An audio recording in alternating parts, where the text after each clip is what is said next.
9 schodov. Keď ste zdraví, určite vás ani nenapadne počítať schody. Vozíčkar Maťo z Banskej Bystrice si ale spomínaných 9 schodov pamätá až príliš dobre. Musí ísť dolávať vždy, keď chce ísť von, alebo keď sa vracia. Peťo Hajnala vám o Maťovi povie viac.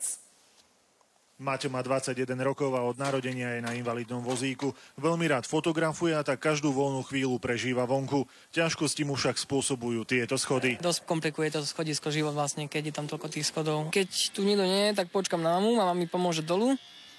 A hore je to potom problém. Maťo musí niekedy pred panelákom čakať aj 2 hodiny, kým sa nájde človek, ktorý mu pomôže domov. Najväčší problém mi býva večer, keď sa vlastne chodím von a keď mi nemá kto pomôcť domov. Som to vyriešil aj tak, že som išiel sám, že som si tu nechal vozík a išiel som potom po 4 na 3. Panelák, v ktorom Maťo býva, má už svoje roky. Keď ho stavali, nikto nepomyslel na to, že by v ňom mohol bývať aj vozíčkár.